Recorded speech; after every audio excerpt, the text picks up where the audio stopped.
A very good evening to all brothers and sisters in the Dhamma. Today is 4th June 2026. It's a Thursday class.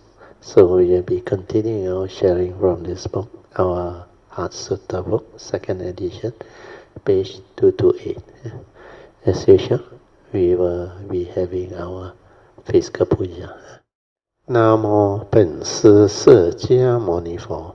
南无本师释迦牟尼佛，南无本师释迦牟尼佛，南无观世音菩萨，南无观世音菩萨，南无观世音菩萨，南无阿弥陀佛，南无阿弥陀佛，南无阿弥陀佛，南无弥勒佛，南无弥勒佛，南无弥勒佛。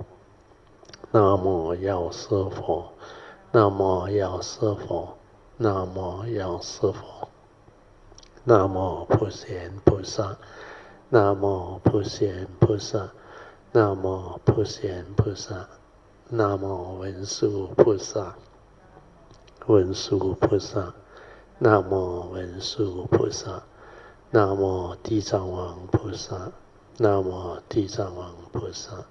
南无地藏王菩萨，南无准提菩萨，南无准提菩萨，南无准提菩萨，南无佛菩萨，南无佛菩萨，南无佛菩萨。阿拉汉萨玛萨布多巴嘎瓦。พุทธังภะคะวันตังอะภิวาเทมิ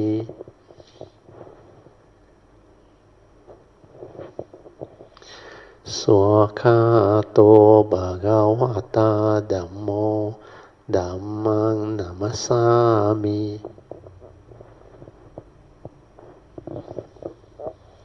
สุปฏิปันโนภะคะวะโตสาวกสังโฆสังฆังนามามิ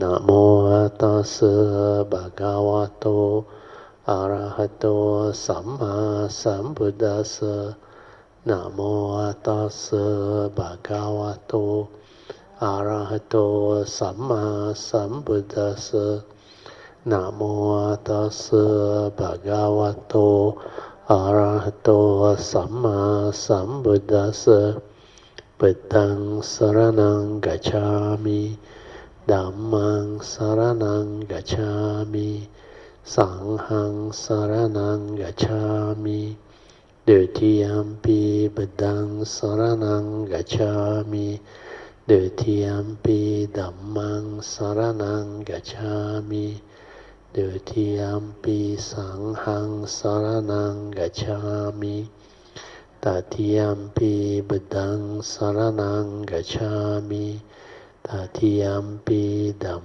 มังสรณังกัจฉามิตติยัมปิสังฆังสรณังกัจฉามิปานาติปาตาเวรมณีสิกขาปดังสมาธิยามิอาทินาดานาเวรมณีสิกขาปดังสมาธิยามิกาเมสุมิจฉาจาราเวรมณีสิกขาปดังสมาธิยามิมุสาวาทาเวรมณีสิกขาปดังสมาธิยามิสุราเมรยามจาปมาดัฏฐานะเวรมณีสิกขาปดังสมาธิยามิสาธุสาธุสาธุ Okay, let's pay respect to Pajam. Buddhang Pujemi.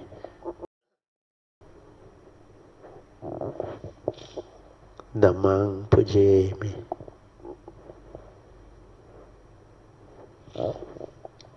Sanghang Pujemi. Awareness-based meditation is very simple. when you understand, like the title suggests, we have to train our mind to develop this inner awareness or mindfulness within, then stabilizing it to be ever mindful so that we can use it to meditate, to develop the heedfulness needed for us to understand spiritual teaching, develop the wisdom to awaken. You can approach it from any skillful means that you are familiar with, or if you have developed the understanding of how to develop it, the force support actually is the easiest.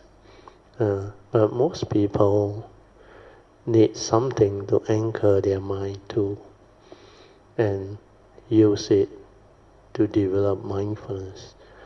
No harm. So that's the reason why the Buddha used anapanasati as a first training. Anapanasati is just to develop mindfulness of our in and out breath. Then when you stabilize it, it becomes samadhi.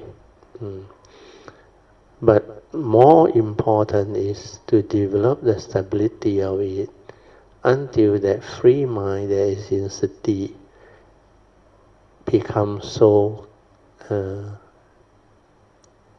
well developed that the mind actually enters sati. Mind entering sati means the mind return to its original state of inner awareness within. Means before the stirring, before the whatever thought activity. So that mundane mind that ceases and develops the stability of sati can trigger off the true mind. Then that state of mind that is being realized is actually your true mind. So when mind enters sati, it means the mundane mind becomes the true mind. And the true mind that is ever mindful, constantly meditative, is heedful. Then the other force support that can support the cultivator to develop this stability of inner awareness or mindfulness is taught early on. The first support is always the ability to relax. So the art of relaxation is very important. Ability to relax both our body and mind completely. Feel yourself completely relaxed, at ease, without thought, without stress, without tension, without any movement at all. If you can relax, your body and mind will be at peace. It will not have anything to disturb it. Means nothing to give rise to unnecessary stress or thought activity. So ability to relax is very important. To relax the body is like when you are very tired, you just want to relax into it. Then allow your physical body to rest. When it can rest, it will recuperate very much faster. Then to relax the brain or the thought process is not to think. Means relaxing the mind is not to think, not to create any more stress or tension.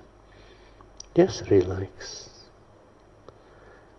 You can feel any tension, tightness or stress within, you just relax into it. Until the mind the physical body is completely without stress, without tension.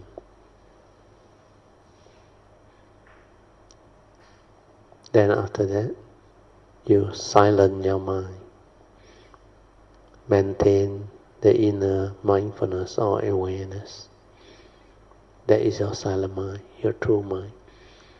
So maintaining that silent mind is step 2. And you can do that until it's stabilized. Then that is step 3.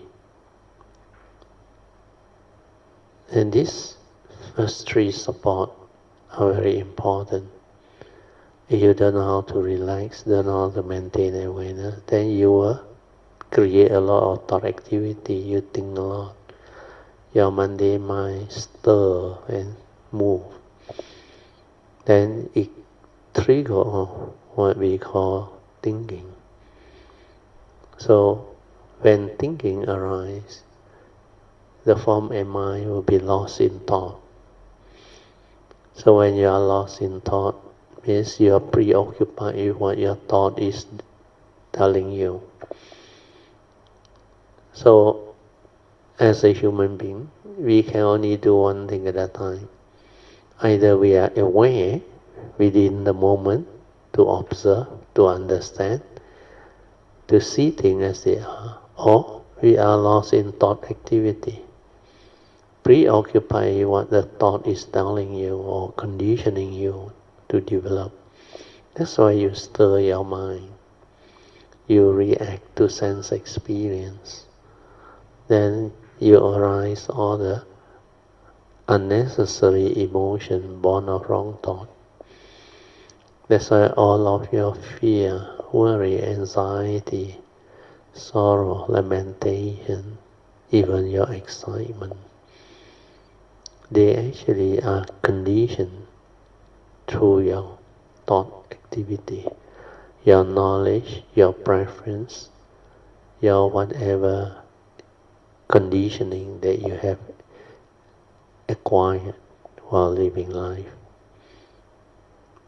So the first 3 support can allow you to develop the inner peace, inner calmness and inner awareness until it has the stability to just silently watch.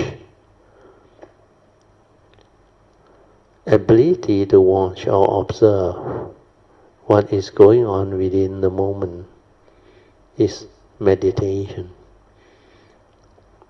The choiceless silent observation of what is meditation.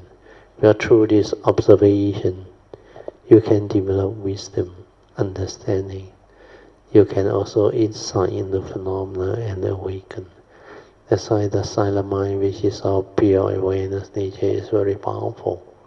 Just we are silently observing. It develops the wisdom and the understanding, and it can free our mind from delusion. It can liberate it so that it's no longer deluded, gullible.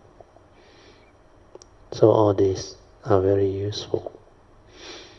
So try to develop the first 3 support. If you need to anchor to any of the object of meditation to develop the initial calmness through mindfulness training, you can also do that. Then when you are quiet, peaceful, still, means the free mind without thought, then you can actually develop the mindfulness through placing your mind that has entered sati on any of your object of meditation that you are familiar with. You can also stay there until the mind enters sati. Or you stay at the heart area, which is the 4th support. You develop the trust, T-R-U-S-T, trusting your inner nature to develop the mindfulness, movement, activity. That awareness nature will move by itself without being conditioned by any thought activity. So you just have to trust that nature. Just allow it to be. Just relax, stay there, silent. Then whatever that manifests, it can be your heartbeat or any vibration or any phenomena. Then the moment your awareness detects it, it will move on its own. It will develop the activity and movement on its own. That's why we call it trust. But this can only happen when you are completely without thought, completely silent, in a state of relaxed inner awareness, peaceful. Yeah. Okay, with this, I will let you train your mind, develop the stability of the inner awareness. Then for those who have stabilized, you go for the fourth support. You silence everything and stay at the heart area. Okay, now I'll set the alarm for 30 minutes so that you can continue your awareness-based meditation training. You can slowly, mindfully come out of meditation. Try to maintain whatever inner peace, inner calmness, inner awareness or mindfulness that you have developed for as long as you can. These are the mind states that you need to use to stabilize your daily mindfulness so that you are ever mindful, constantly meditative in the midst of life that is heedful living. And as per Dhammapada verse 21, the Buddha says, heedfulness is the path to the deathless, the heedful never die. That's why through this you will know you are destined for enlightenment. You will not fall again.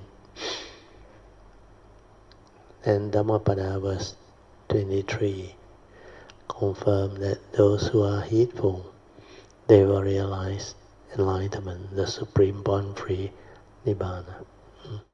Invocation to the Devas. In this universe, in their entirety, let the deities or Devas come here. Let them hear the good teachings of the King of Sages, which gives heaven and release, Nibbana. This is the time to listen to the teaching. This is the time to listen to the teaching. This is the time to listen to the teaching. Samanta Chakavalesu Atra Gachantu Devata Saddhammang Munirajasa Sunantu Sakamokadang Dhammasvanan Kalo Ayang Badanta Dhammasvanan Kalo Ayang Badanta Dhammasvanan Kalo Ayang Badanta Namo Tassa Bhagavato Arahato Samma Sambuddhassa Namo Tassa Bhagavato Arahato Samma Sambuddhassa Namo Tassa Bhagavato Arahato Samma Sambuddhassa Iti Beso Bhagava Arahang Samma Sambuddho Vijajarana Sampanno Sugato Lokavidu Anuttaro Purisa Dhammasarti Satta Deva Manusanang Buddho Bhagavati Swakato Bhagavata Dhammo Sanditiko Akaliko Ehipaseko Panaiko Pajatang ditta bo vino hiti Supatipanno bhagavato sāvaka sangho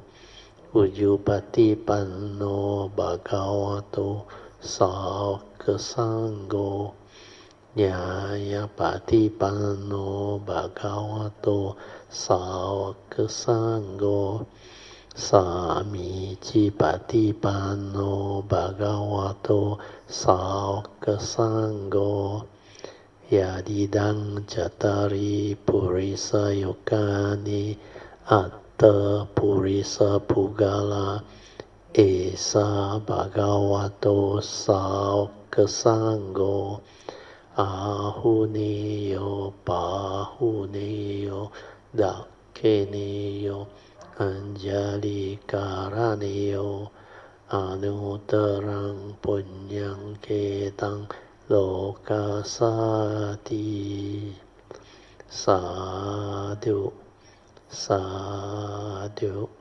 Sadhu. Okay, you all can be seated. Now we will continue from where we stopped.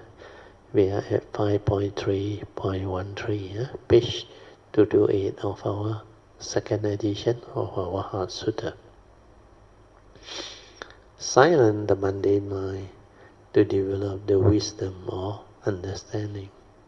So you have to really silence the mundane mind to develop the understanding. So by now I think most of you all would have this understanding by now. The reason being, if your mind is not silent without thought, you are lost in thought, heedless. You are dwelling on thought activity, means you are not in the state of inner awareness. You are not completely silent.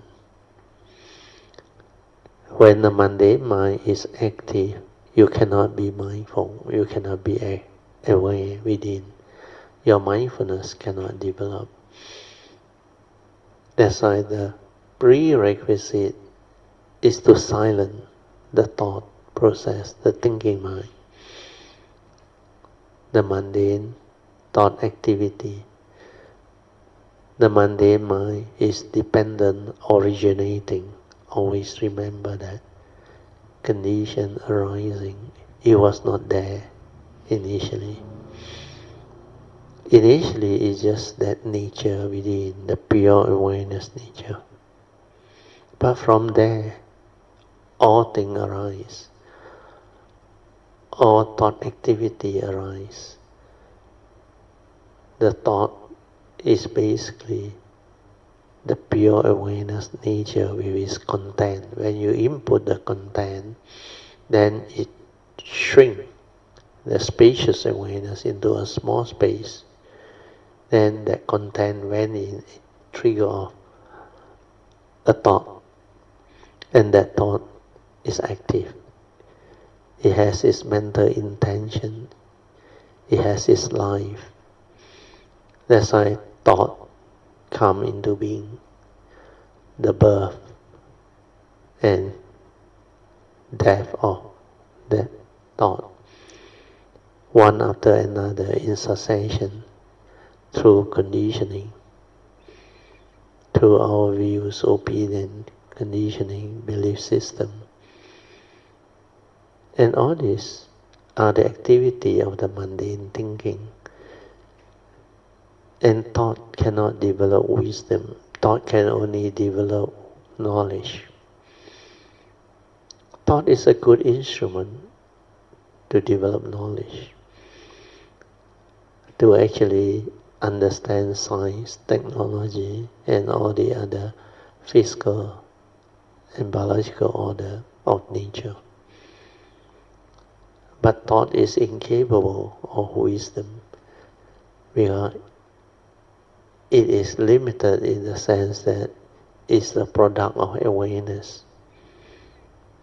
Only awareness can have the ability to develop wisdom, understanding. Because awareness is the original primordial nature within. And from there all thought arise, all mundane activity, mundane consciousness. So as a conscious being, we have our sense bases. That's why we are capable of arising the respective sense-based consciousness. We can be conscious of seeing, hearing, smell, taste, tactile and thought activity. And all this allow us to interact with the world, to know the world. That's why the mundane consciousness that arises created the phenomenal world of consciousness. Everything that arises within the conditioned world is a phenomenon, where it's perceivable by the mind. So the definition of a phenomenon is very important. Anything perceivable by our thought or mundane mind is a phenomenon. Any perception you arise is a phenomenon. Any activity that moves or manifests is a phenomenon. Thus, our mind, the mundane thinking, the mundane mind is capable of perceiving it. So perception leads to creation. Without perception, there is no creation. And perception can only take the form of thought because of knowledge, accumulated memories. That's why the beginning of thought is defined as the beginning of registration, which J. Krishnamurti saw, and he was able to actually phrase it so nicely. Without memory, without all this accumulated knowledge and memories or knowledge, there is no thought. That's why thought arises and created or divide into words, divide through words, through concept, through ideology. And all these are created by thought, manifested through thought. And when you see how thought divide and create all the misunderstanding, division, conflict, then you see the limitation of thought, the danger of thought. Thought is an instrument. It's a very important instrument.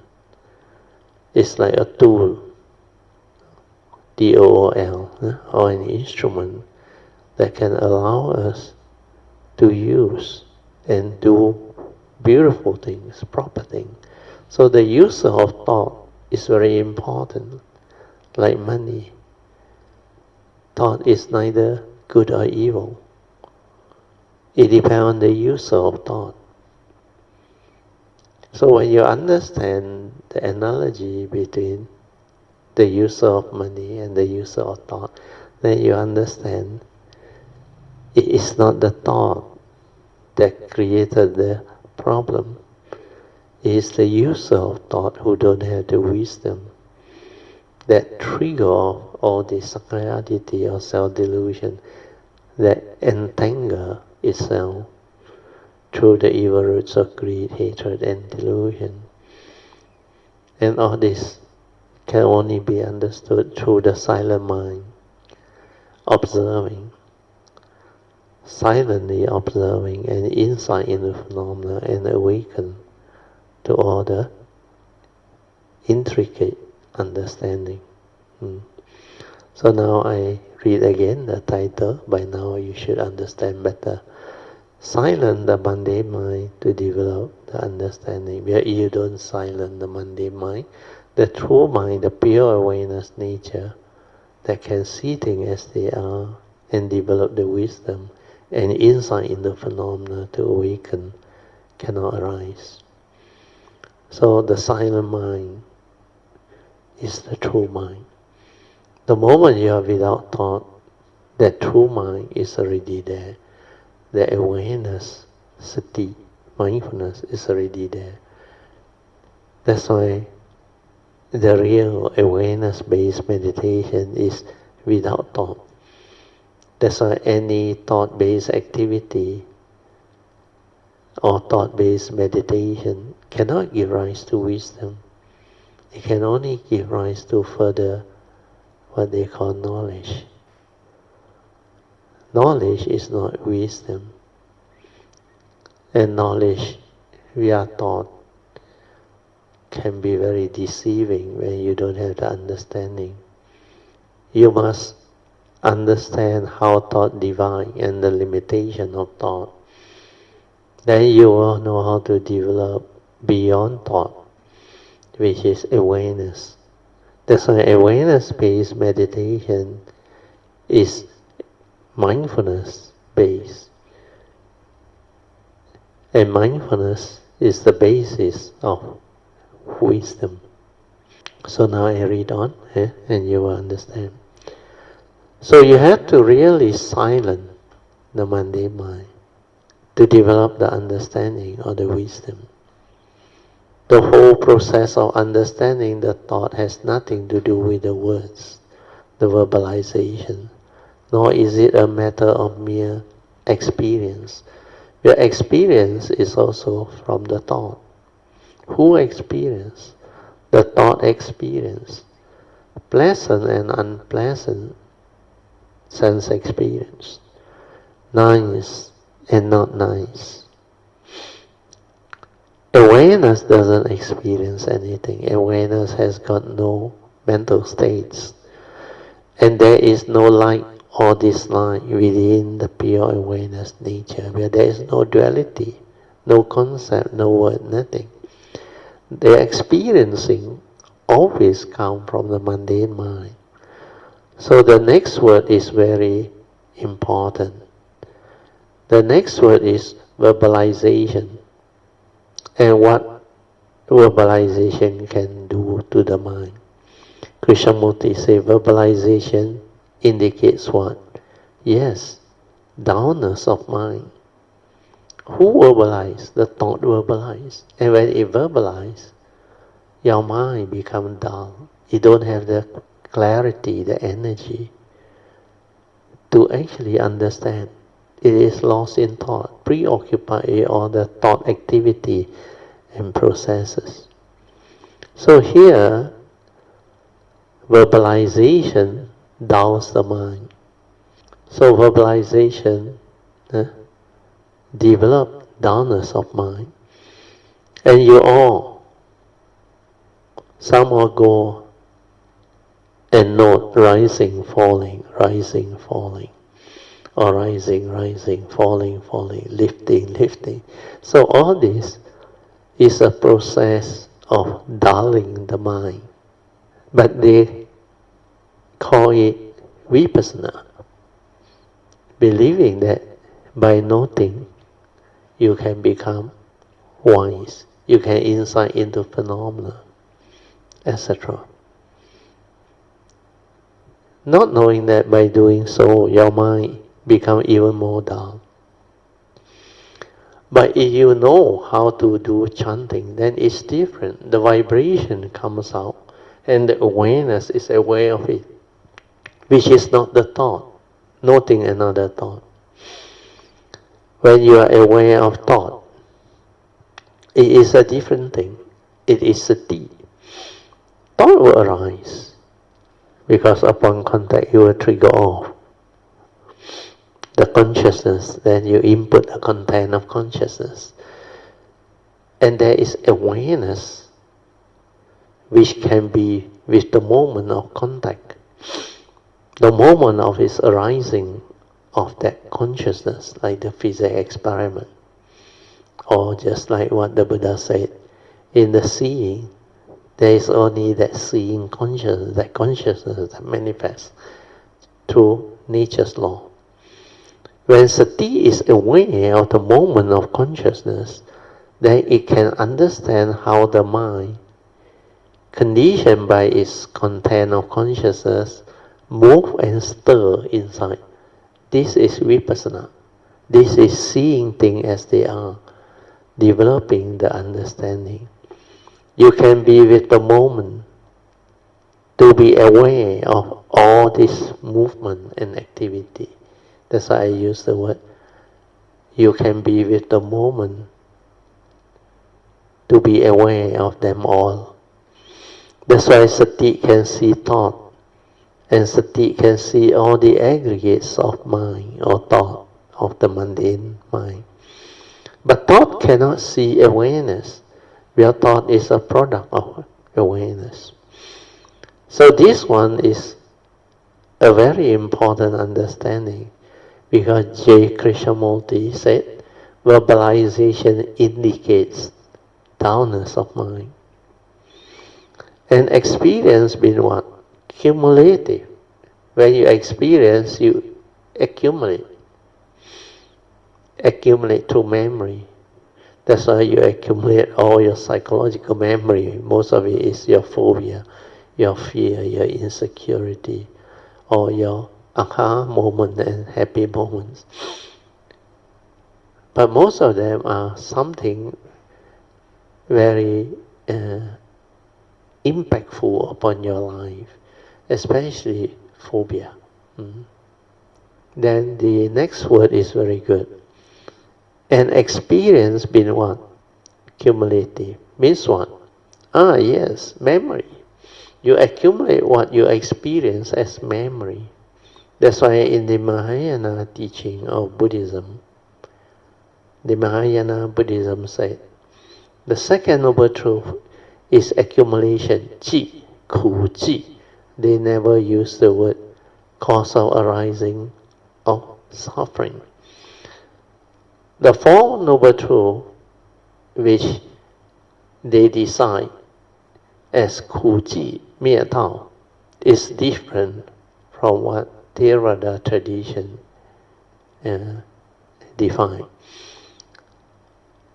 If you read the Pali translation or the Pali wording, they always say the Four Noble Truths they define as dukkha, samudaya. You see, dukkha is suffering, the Noble Truth of dukkha. Then samudaya is the cause of arising of suffering. Then nirodha, cessation of suffering, which is the third Noble Truth. Then the fourth Noble Truth is magga, the path that leads to the cessation of suffering. So within Mahayana, ku is the same, suffering. Chi become different. It's not cause of rising suffering, it's accumulation, which is also correct. Mie is cessation, same as the Theravada tradition. Then Tao is the path, the Noble Eightfold Path, Magga. It never say cause of arising of suffering. It say you continue to accumulate suffering. There is accumulation. So accumulation being cumulative makes for repetition. That's why it becomes repetitive, or what we call mechanical. Do you know why J. Krishnamurti say that?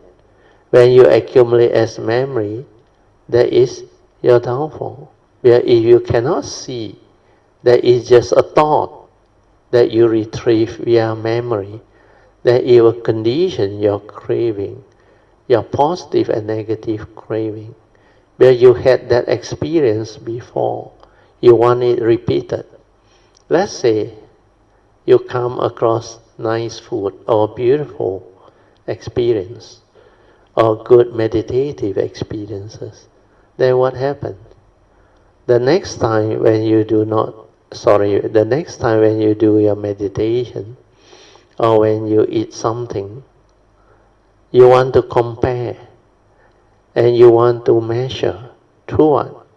Through memories. Wow, last time that shop, the food is very nice. Or my last meditation was so beautiful. Then you make a wish. How nice if I can repeat those experiences. Then your meditation become what? Good and bad meditation experiences. Then what are you doing? Then where is your heedfulness? Where is the training? Because the main intent of meditation is to develop the wisdom and free your mind. Not all this, what they call deluded deviation. That way is the fourth noble truth, the noble eightfold path. That's how you got lost. You lost your focus to develop the real meditation. Do you understand? Because you got distracted by the very peaceful and calm state of that meditative experience, that wonderful meditative experience. That's why J. Krishnamurti said, experience being accumulated makes for repetitiveness. You want it repeated. Meaning, you want it to be repeated. That's how you develop habits, craving, desire. That's how you get into delusion. That's how you become afflicted. When things don't go your way, when you cannot get what you want, suffering is the result. And that's one of the first noble truth reality. Suffering arises when you cannot get what you want, when things don't go your way, when your expectations in life are not met. So this will condition one's suffering. That's why when you lack mindfulness, awareness, to see all this, you get entangled. And you still happily are playing with all this, thinking that you are very great. Wow, I want to meditate until I get back all those meditative state or experience. So now you start to understand why all these are actually foolishness and delusion, isn't it?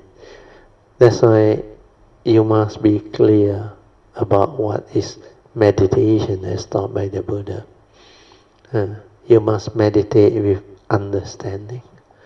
The purpose and intent of meditation is to develop the wisdom. Where nothing frees your mind except wisdom.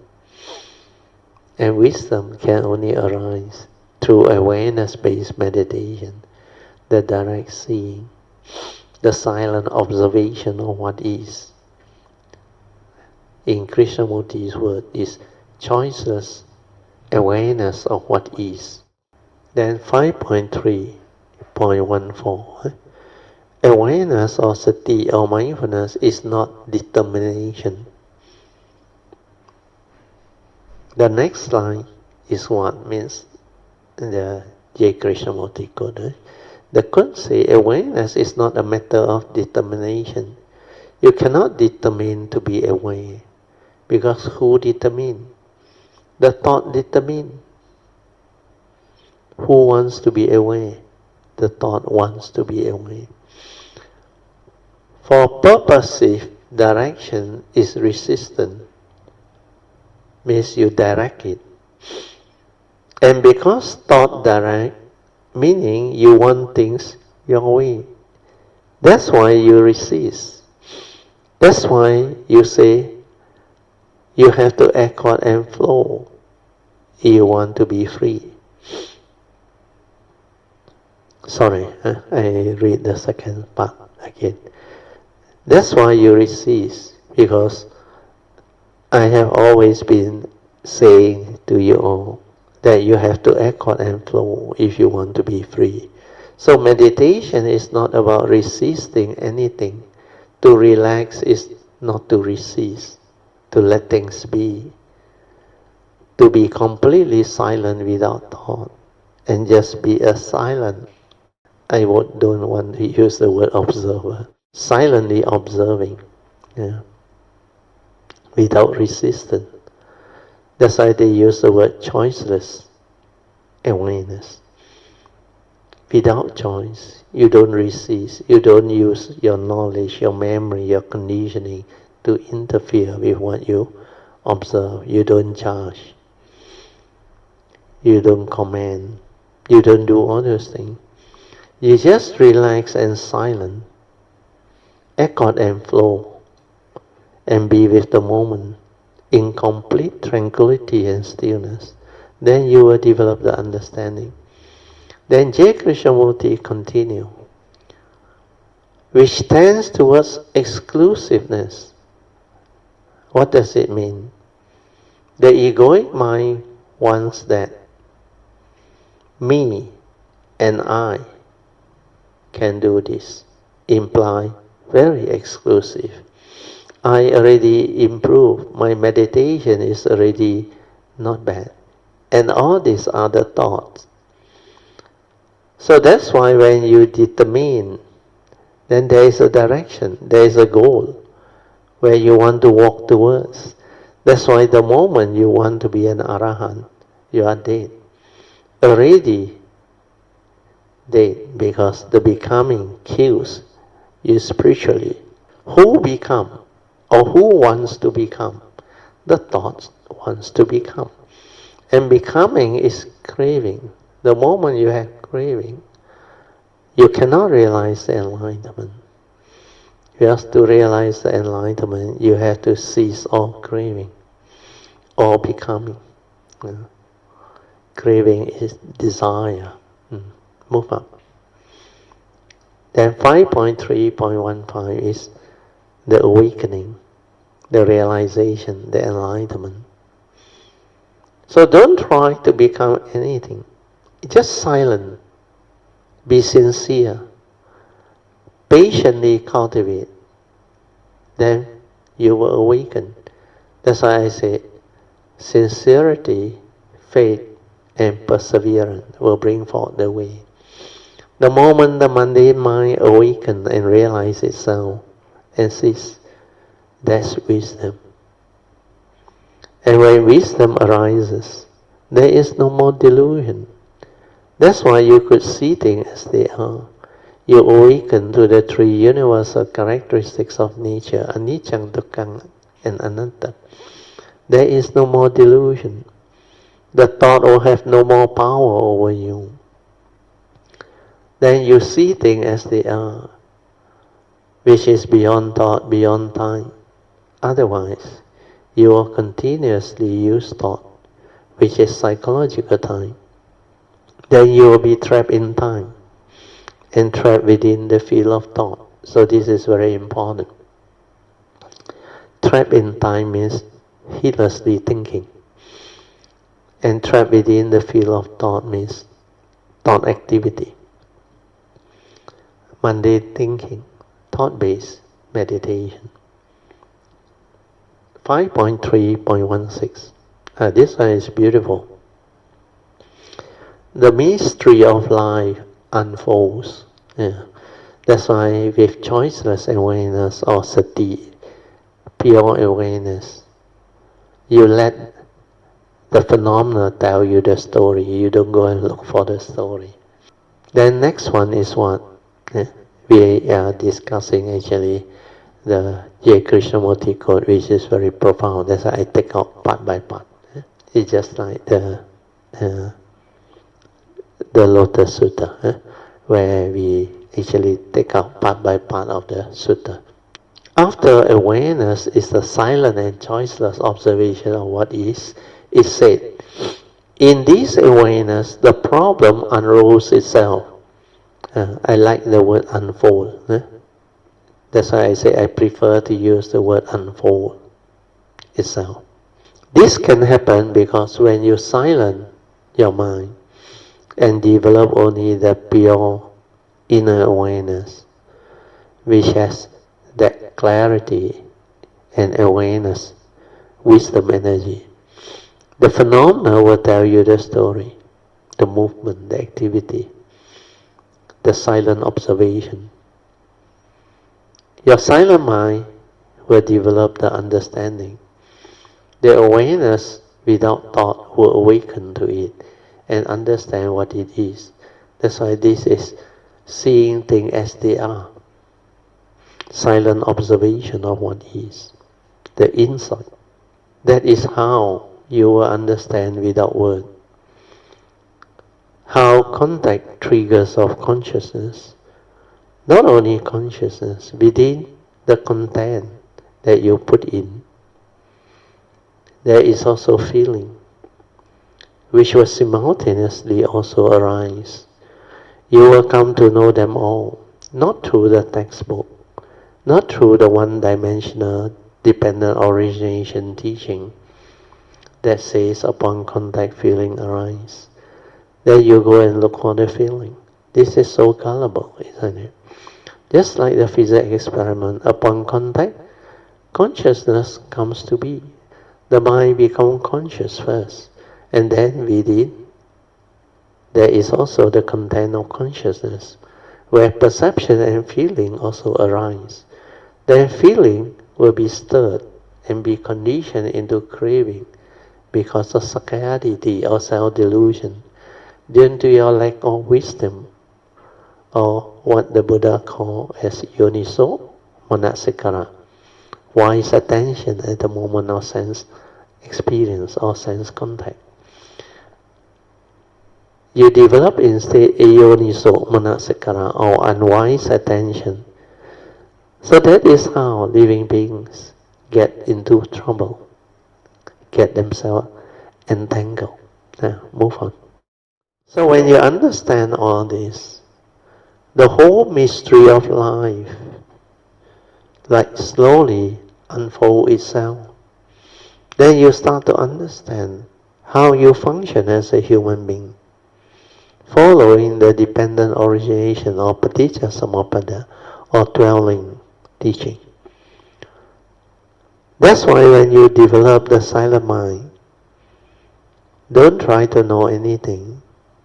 And when you meditate, you don't try to know or try to say or do. Is this sati? Or is this anicca? Or is this what the Buddha meant as anatta? But after the meditation, you can reflect and contemplate. But when you are meditating or doing it, never ever do that. If you do that, what does it mean? Means the thought is trying to come in from the back door to tell you all these things. Then how can you be in sati anymore? Who says anicca? It's your thought. That's why Dhamma-based and thought-based meditation will have all this problem. Oh, I realize already, this is what the books say. This is what the Buddha said. All these are your thoughts, verbalization. Then there's a question from Akayamita, Sister Boylan. Is this the reason why when you go for certain retreat, they don't allow you to read books? So this one is a good question. Better answer. Yes, there are some truth in that statement. I.e., when you meditate, don't read anything. But it doesn't apply to everybody. Because some people who have cultivated in the past, if they read, the moment they read, when there is truth, they can straight away awaken. So it doesn't mean that you cannot read. You can read, but don't attach or carry the information or knowledge in your brain. When you meditate, have an open mind. That's what choices awareness is all about. Find out, investigate with the silent mind. Don't use your knowledge and conditioning to interpret what you see. If you do that, you cannot see things as they are. So this sentence is very important. You can read, but don't attach or carry the information or knowledge in your brain or memory. When you meditate with an open mind, that's what choices awareness is all about. Means your memory, your thought process, your conditioning, your knowledge doesn't come in and interfere with what you see. You don't comment inside, you don't judge, you don't stir your thought activity. You listen attentively. Then I say, don't in the meditation verbalize. Oh, I remember what the textbooks say, what the Buddha say. Then you are finished. Or you have become heedless already. Do you understand? Actually, it's not the Buddha or the textbook, it's your thought that say it. And you cannot see all this. There is this colloquial English there, and you somehow say, you got sati. And you still think you are such a great meditator by saying that I've been meditating for 20, 30 or 40 years already. So don't come and tell me all this bullshit. But actually they cannot see their own thoughts. They keep on quoting the books or the text. We are their knowledge. We are their thought, which is accumulated knowledge and not wisdom. And because they cannot see their own thought, they become deluded. So this part, pay attention. A lot of people make this mistake. That's why when you meditate, you are completely silent. That's why meditation has to be done with understanding. It's an awareness-based meditation, sati-based. You're supposed to be mindful, aware, not verbalizing, not noting, creating more thought activity, not trying to look for the story through your accumulated knowledge, your views, your opinion, your conditioning, your belief system, your whatever accumulated psychological memory. And all this psychological memory, especially the negative one, they are very dangerous. Psychological memory like your phobia, your fear, your insecurity, your whatever they call it negative thought, mind states. Even your whatever childhood, they call it child abuse experiences. It can accumulate and become very severe phobia. That's why people cannot even sleep properly. Through this accumulation, that thing went into the subconscious and the unconscious. That's why when they sleep, they try to rest, they develop what they call phobia, or there is another word, nightmare, like something haunts you. So all this are very real happening that thought can create through fear, through phobia, through insecurity, through what they call stress. So sometimes when you have problem, you develop depressive thought. You will enter depression without you knowing it. And that depressive thought can be full of fear energy. And that type of fear, that type of energy actually is very destructive. Your whole human life force can be weakened, and it can lead to the lowering of what they call immune system within your physical body, your health. And go back to the notes. So we finished that part, accumulated knowledge and not wisdom. Okay, so now we go to the next part. 5.3.17, voluntary, involuntary and spontaneous action.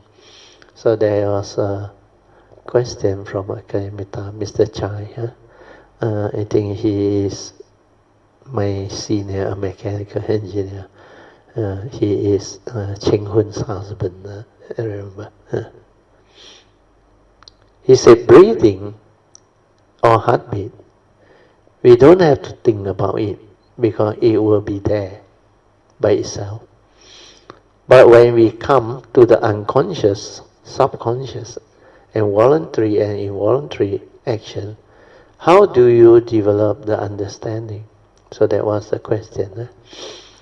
Then I answer, I say, you asked about voluntary and involuntary action, right? So you have to ask yourself, what is action?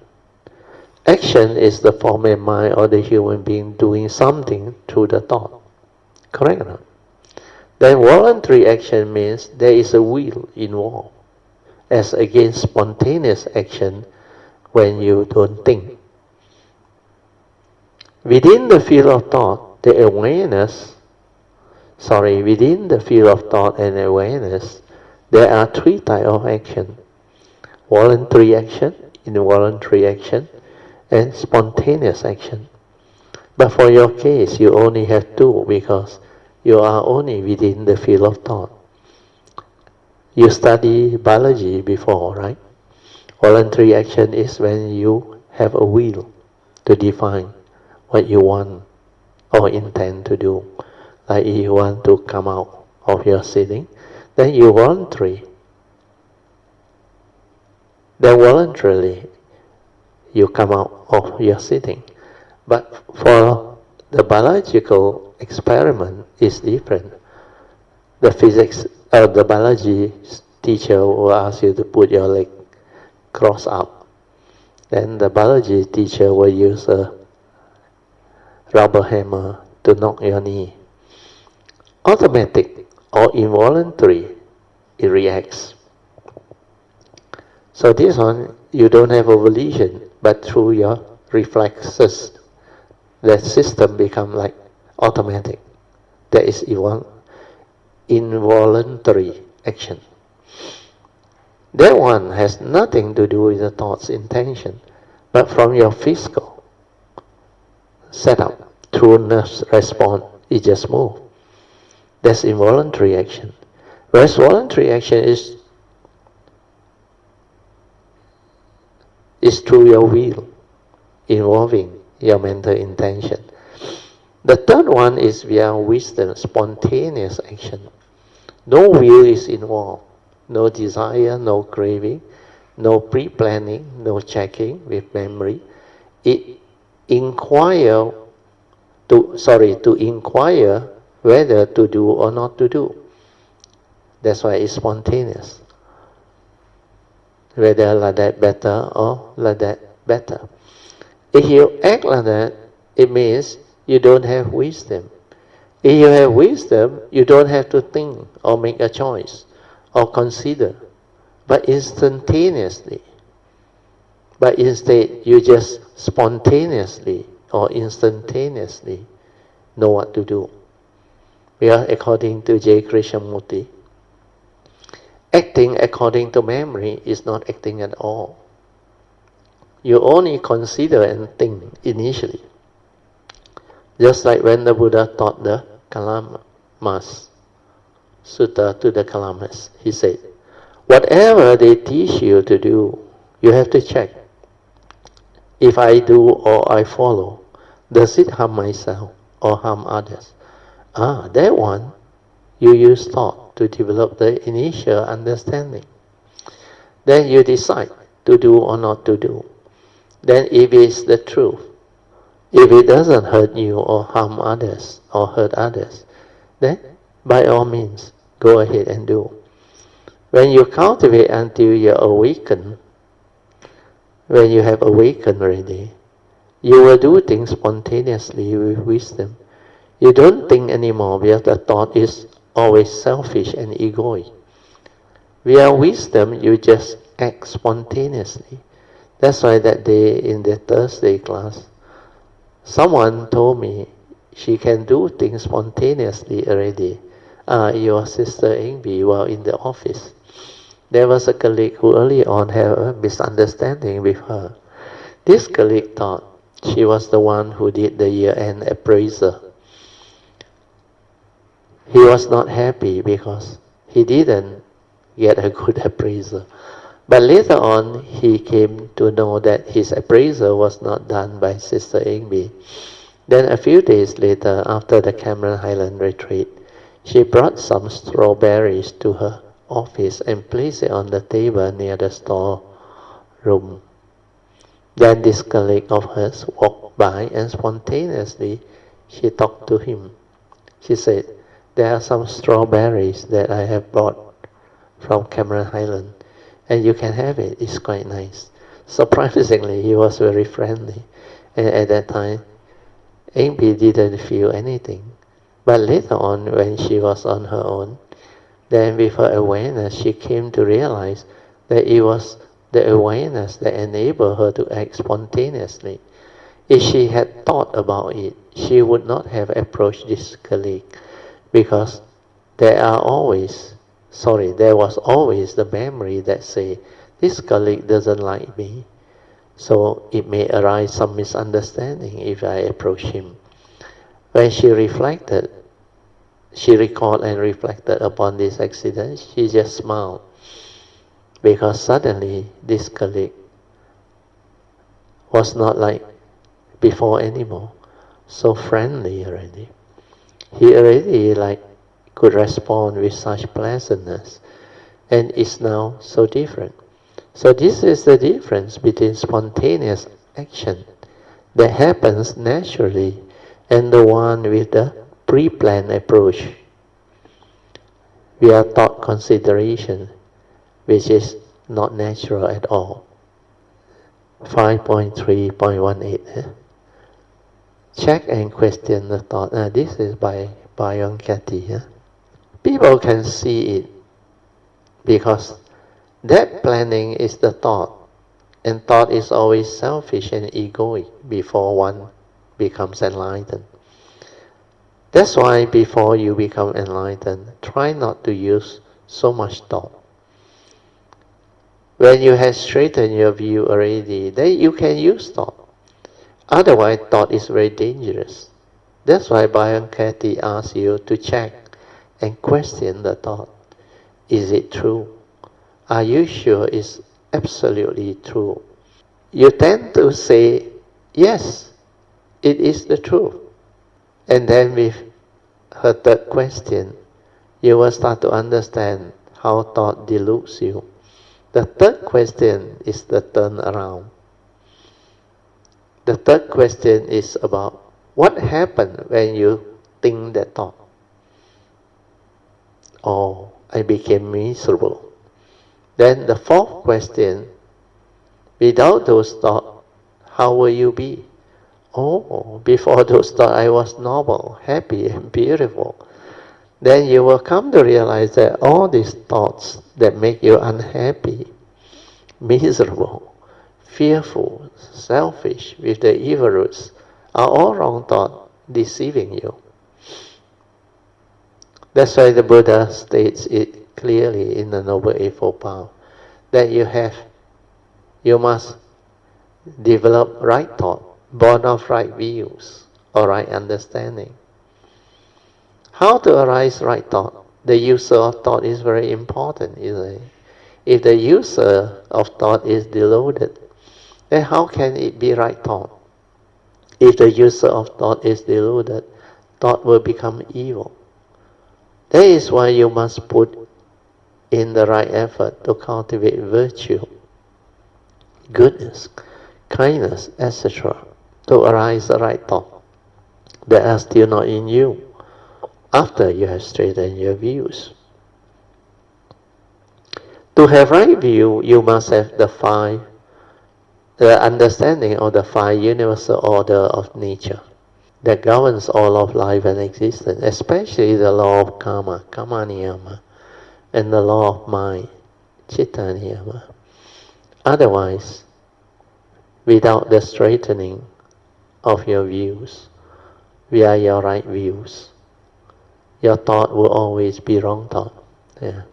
Then regarding this Byron Katie's 4 lines of questioning,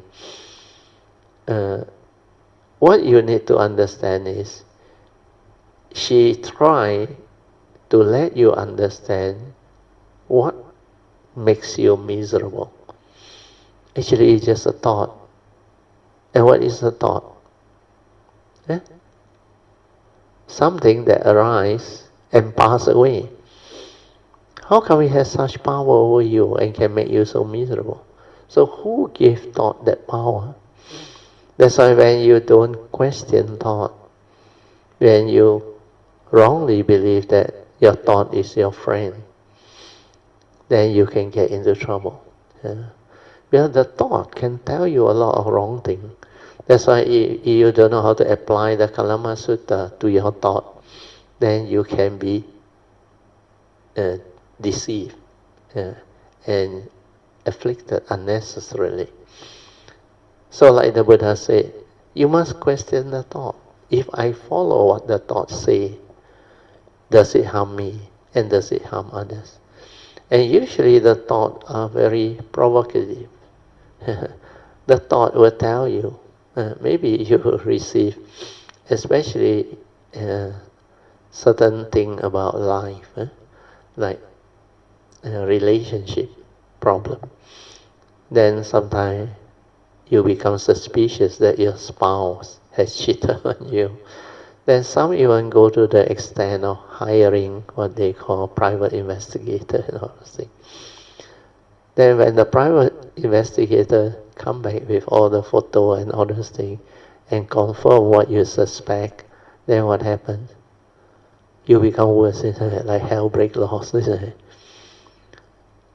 So that is what happened. It may be something related to life. To normal people, it's the truth. But if you believe that thought and listen to what that thought can trigger off, then you become deluded, deceived. Because these are all wrong thoughts. Like the Buddha said, let things be. Whatever arises, there are causes and conditions behind. Means what? Thing is just the way it is. The world is the world. People are just the way they are. Deluded people do deluded things. Selfish people do selfish things. So accept them for what they are. What you need to do is to apply the Dhamma to resolve it amicably and move on. If the sincerity is being breached, then that is the key understanding. After that, you have to make a decision to move on and to resolve it amicably. Otherwise, it will continue to haunt you and give you problem. That's why sincerity is number one. Yeah. But of course, when it comes to life existence, normal people will say everybody make mistake. So you must give people a chance to correct themselves. But not all human beings can really correct themselves because there are certain habits, especially like drugs and all those things. Through delusion and craving, they will continue to repeat it.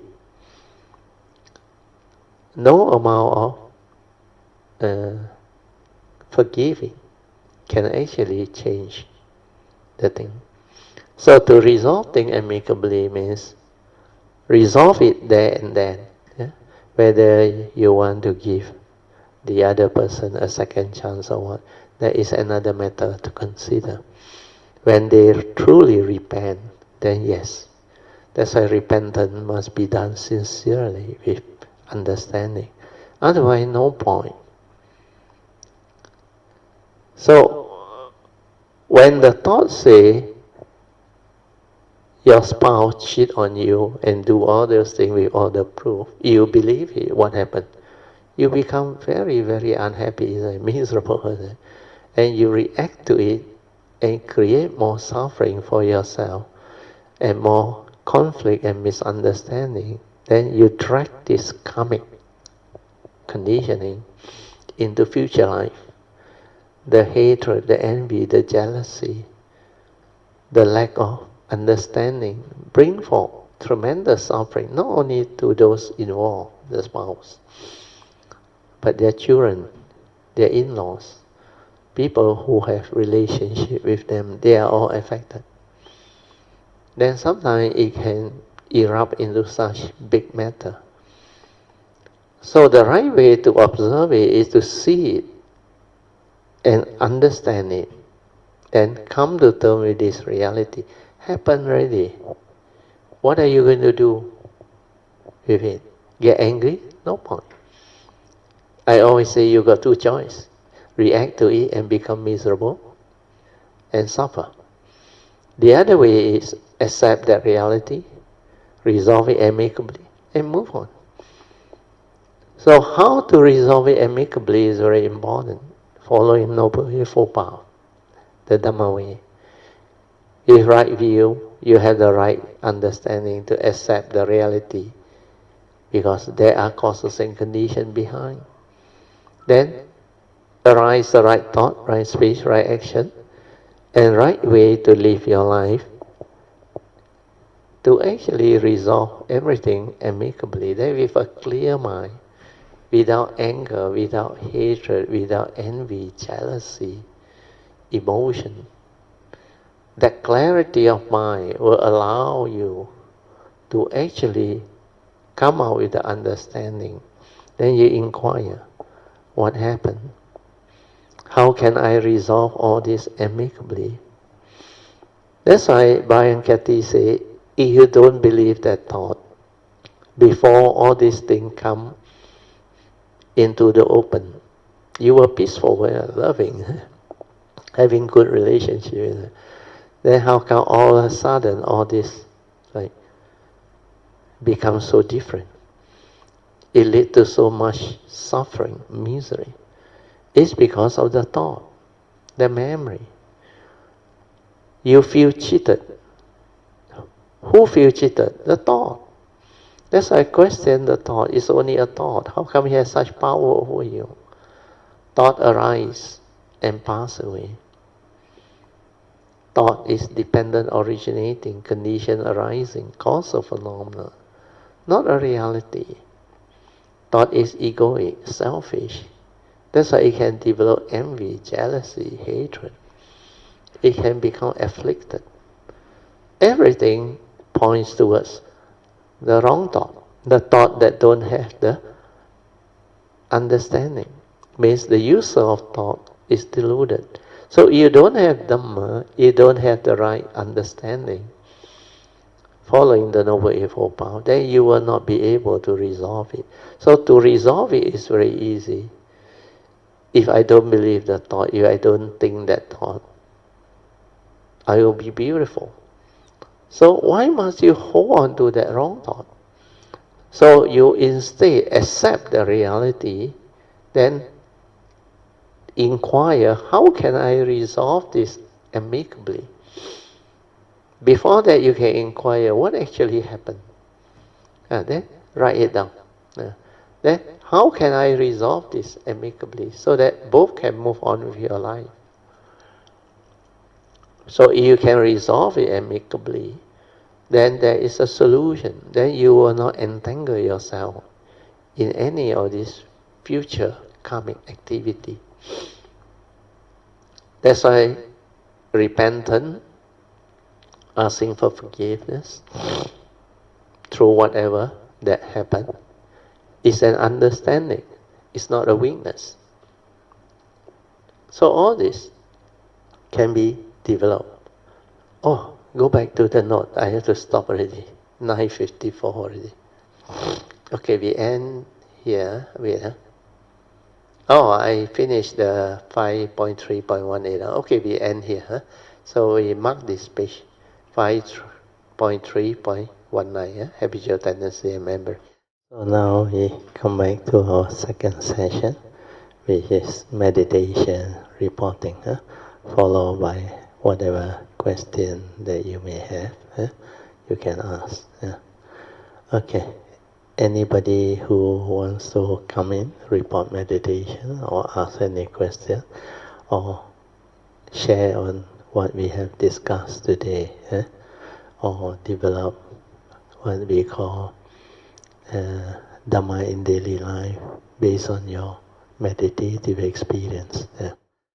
Rachel, Mrs. Tip, and okay with us. Yeah. Rachel, I want to have this meditation reporting. Good. This happened in the SS2 house, and I think a sadhu. few years, no, two weeks ago or what. Yeah, can, no problem. During the meditation, usually I can feel my heart, Yes, sorry, my palm, I can feel the yeah, the pulsing. vibration, the pulsation and Yes. all thing, yes. Then in the middle of the meditation, then suddenly I cannot feel the hand anymore. Then I can feel my heart beating. Sadhu. It like go to my heart. Yeah. It keep continue to for Yeah. quite some time. You just But silent everything and just stay with it. Then then quietly within that mhm, silence, find out what happened. You will progress. You will then become I useful. feel my no, I cannot after that I cannot feel my heart. No, sorry, my hand anymore. Don't worry because it will Yes. naturally go to the place where it needs to develop the understanding. That's why the heart is ultimately the place. All your hands vibration, all thing is the initial, because the initial ability to be mindful, aware, will allow you to understand that your whole body is full of vibration, not only in your hand. Initially, it's because you have that tendency to have the ability to feel the vibration within your hand, where you are more used to that type of maybe training. Then later on, it will disappear. Then it will move to your heart. Then the most important thing is when you are at the heart, you just relax and just allow whatever that manifests to be there. And your awareness just continue to silently aware and be with it. Then see what happens. So normally if you can be patient, beautiful things will unfold. Like J. Krishnamurti say, the choiceless silent awareness that will develop the understanding. Yes, that phenomena that the awareness is aware of will unfold itself or unroll itself and tell you the story. And you understand the birth and death of that pulse of life within your heartbeat, appearing and disappearing, the characteristics of nature. Then there is this dependent originating activity within. All this you will naturally understand. Then you realize all phenomena are like that. There are causes and conditions behind. Dependent originating, condition arising. So even the pulse, the vibration within your hand, there are many layers to go in and see. Especially when you are lying down before you fall asleep.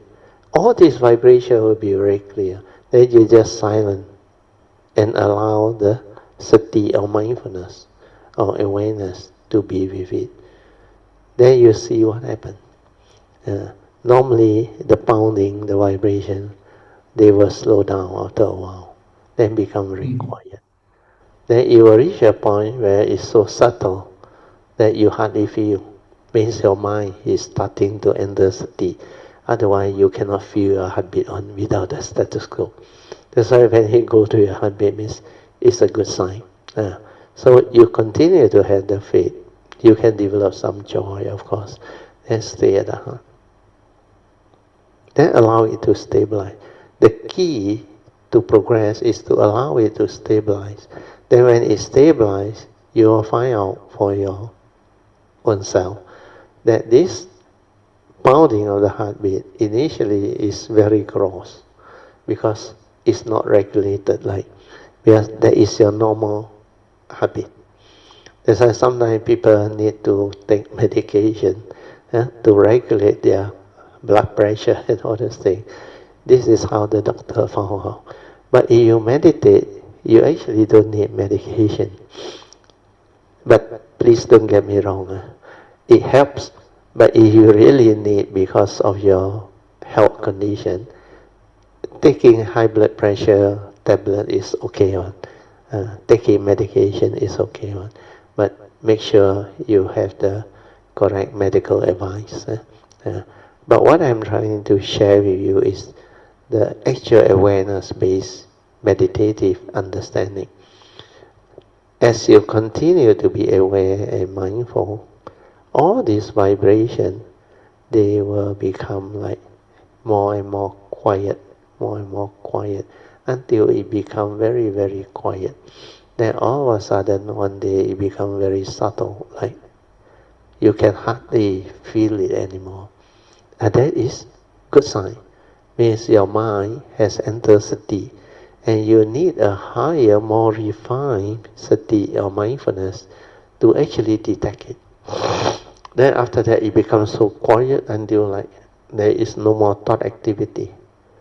Then you realize that complete stillness, shift in consciousness, that's silence. That completely without thought activity, without any movement at all, the whole thing is still. That is the most beautiful experience. Then normally you can realize that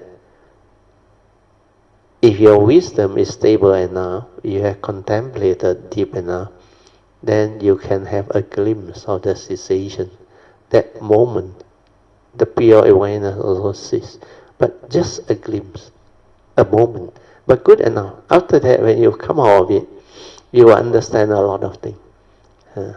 You will understand a lot of the sharing that my nature gives. It's from that silent mind, the pure awareness nature, the cessation that cultivator go through. All this can be developed. So you just continue to silence and let the silent mind of pure awareness nature be with the heartbeat area. Just stay there. Were you able to stay there? Yes.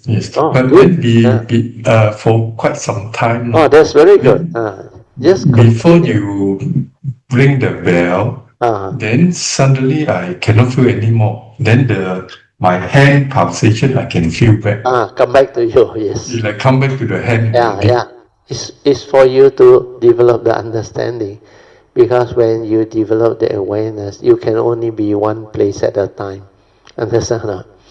When you are there, you cannot be at the heart area. Then when you are at the heart area, you cannot be at your hand area. So everything, no matter how fast the thing appear, it's like you can multitask, can be aware here, there, but it's actually separate moment. It's moment to moment. But beyond the mind can be very fast. Awareness can be very fast. So it appear like we can multitask. So all this you will learn on your own. As you go through all this, what they call awareness-based meditative training, you will witness all this. Then it will show it to you. Sometimes in glimpses, sometimes for quite a while. Then all this will develop the understanding on their own. When it happens, you don't have to worry on. You just let it happen. Then the understanding will come by itself, and that's why it's pacetang. Can be realized by the wise, each for themselves. When we go to the head, I want to go back to the heart, then cannot already. That's why, because the thought come in, understand? You want to go back to the heart. That's why you have to be natural. Just let things be. Just remember the support. Relax. No matter what happens, relax.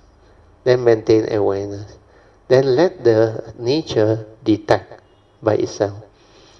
Then when you are able to maintain awareness for a long period, then whatever that is aware of, you can become sensitive. You can develop the ability to allow the mind to settle down and detect all those vibrations. Means your state has come in already. Then continue to Actually, the best one is you got all your senses all over your physical body. Our 5 basic senses and the brain, we can trigger off the thought consciousness, the 6 senses. So when you're completely silent, without thought, then the awareness will pick up. Actually, it will go everywhere initially. Then it's just aware. Whatever that you perceive or before you perceive, initially you perceive first, then you aware, finish. Just relax, continue to relax. And let the awareness move.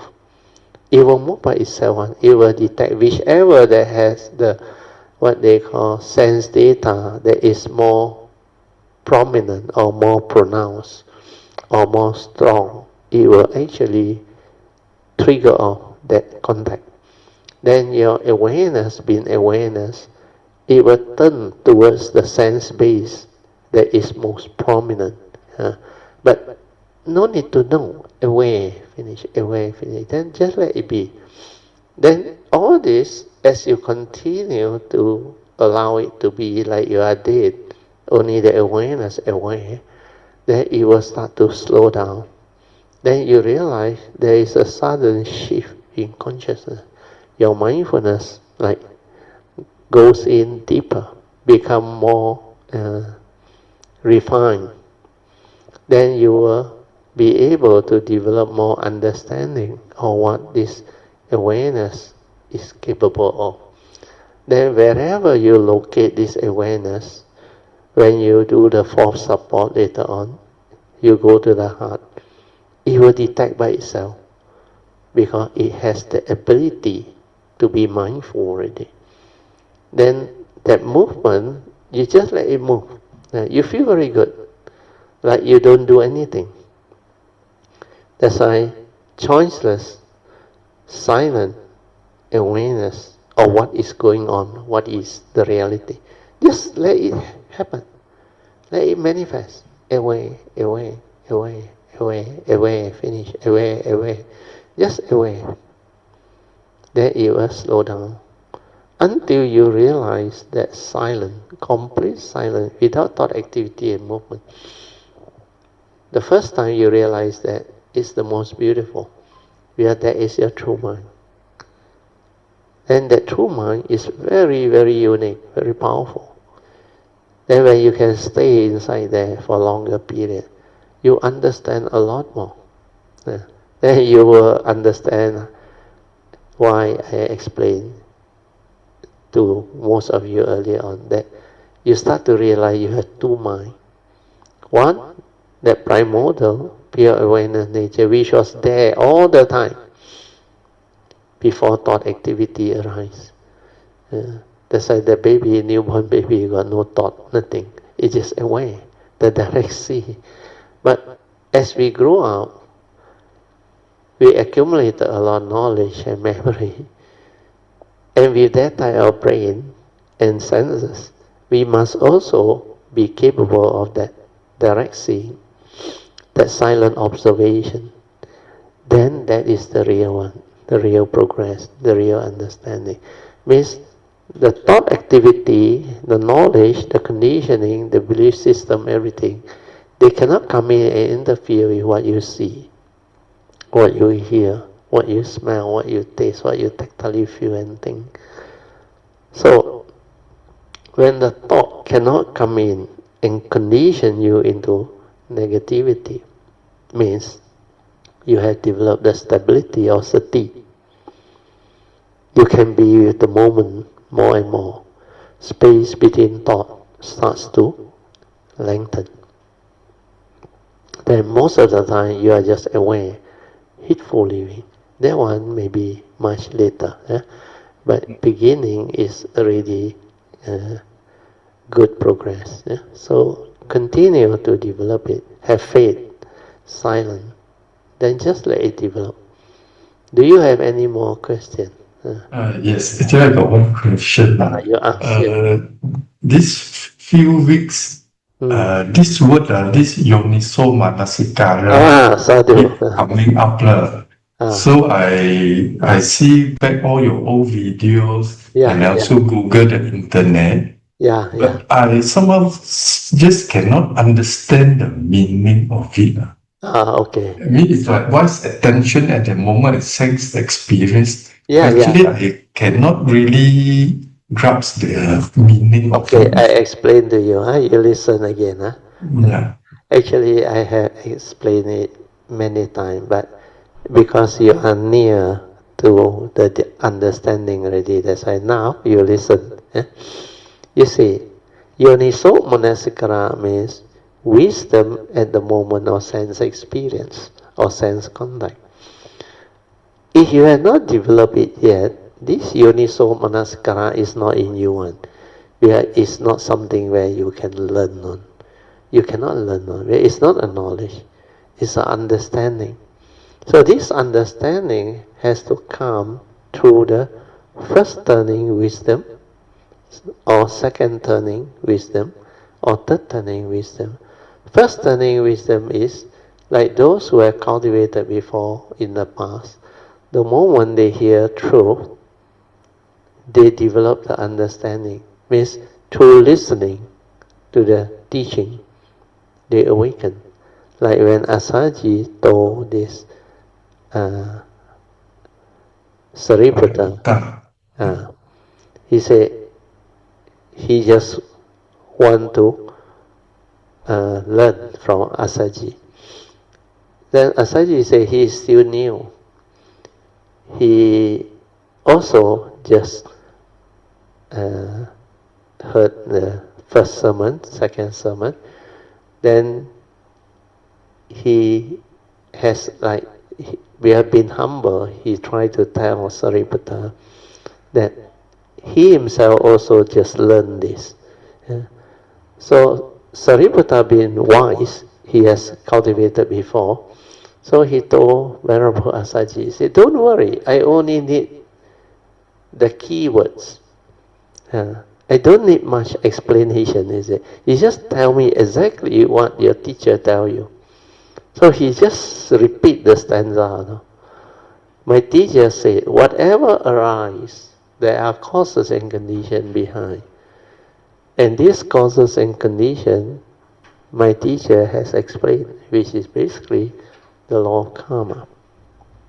Because in the 5 daily contemplation, he said, we are all born of our karma, heir to our karma condition and supported by our karma.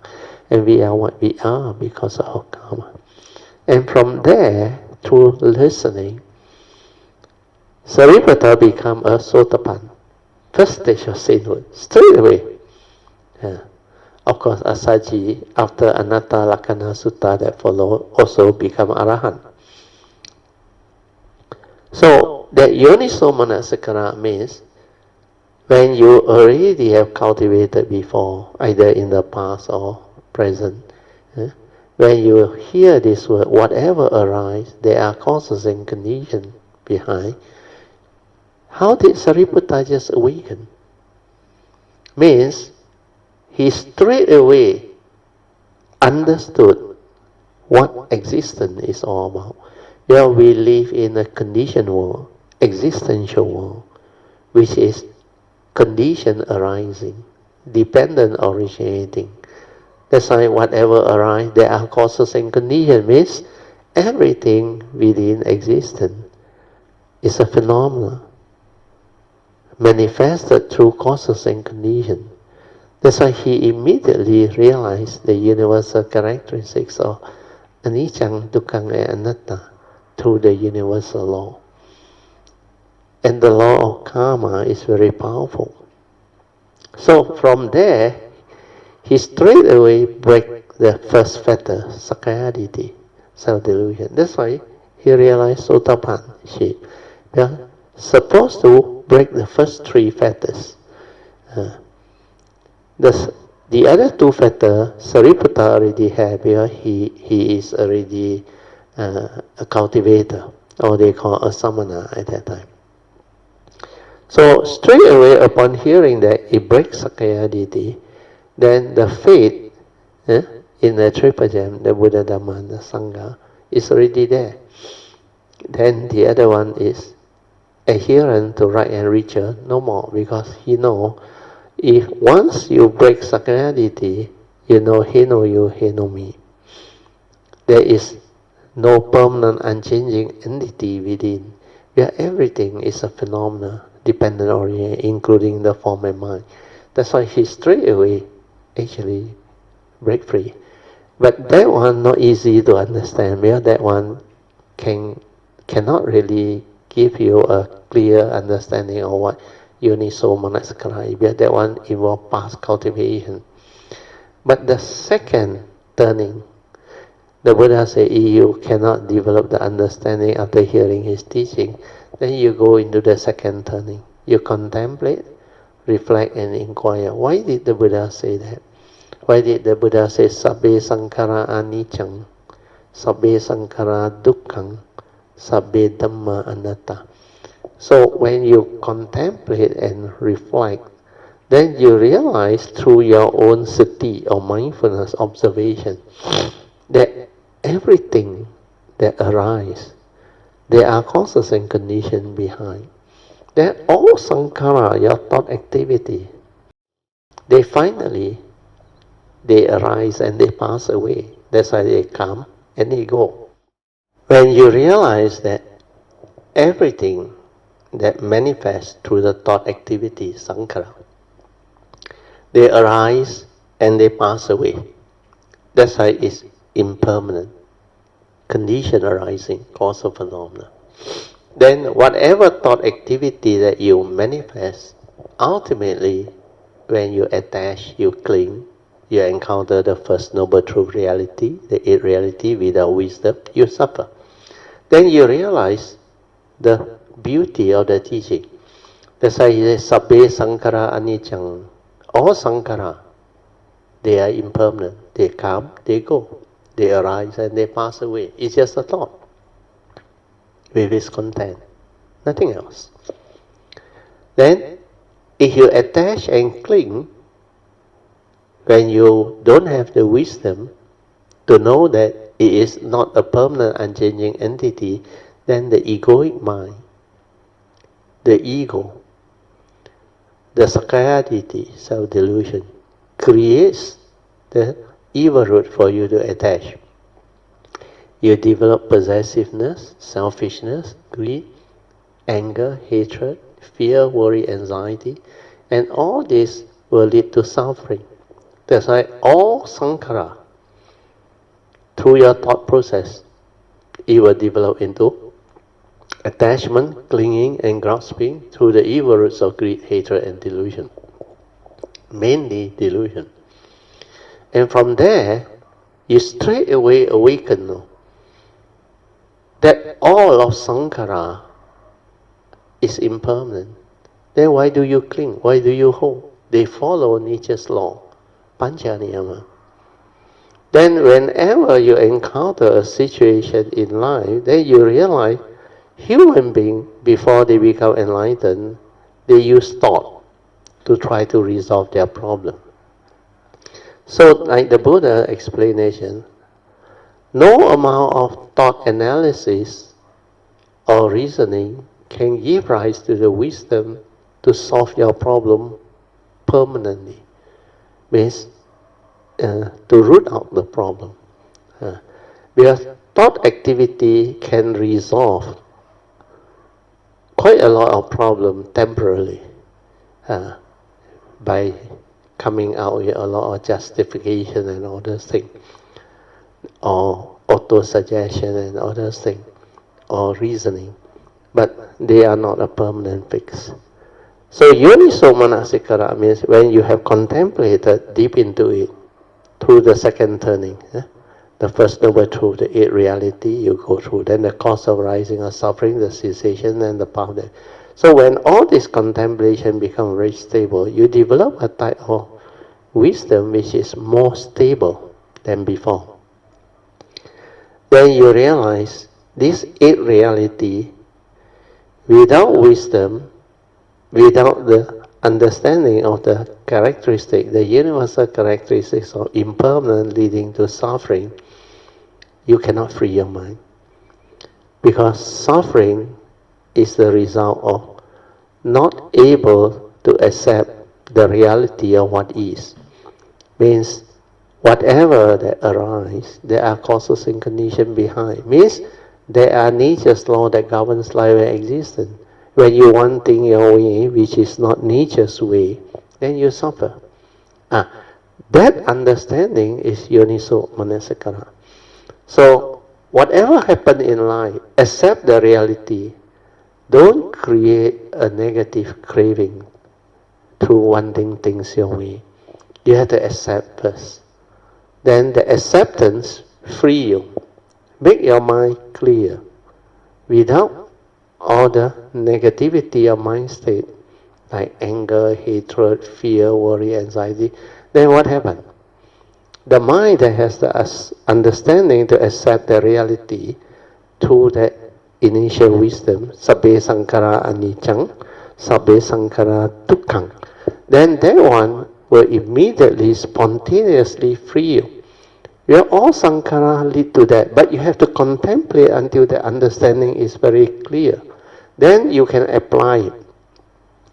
Then when you see somebody that do things very negatively, or you hear something very negative, or it hit your ego and all those things.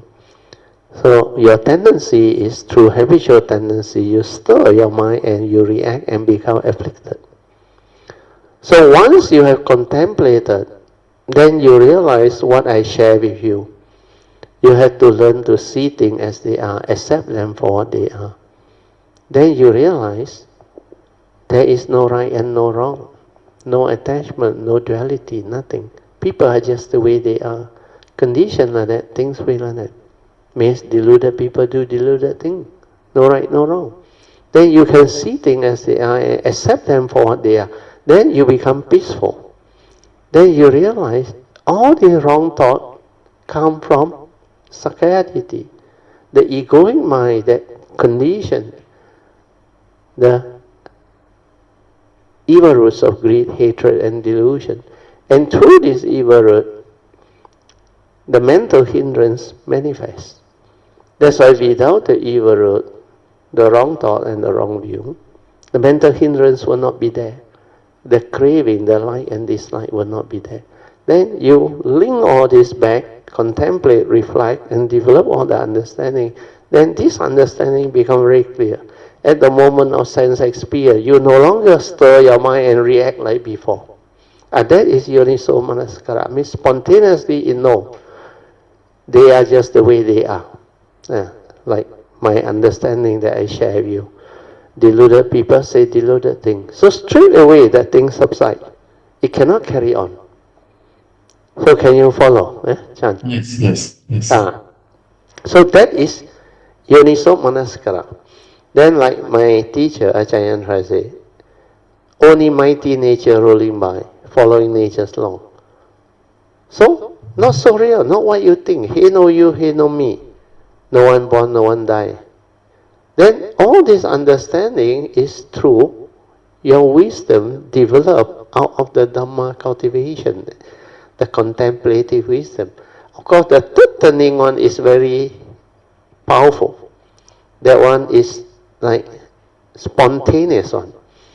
That one is through the silent mind, direct seeing, insight, awaken to the universal characteristic.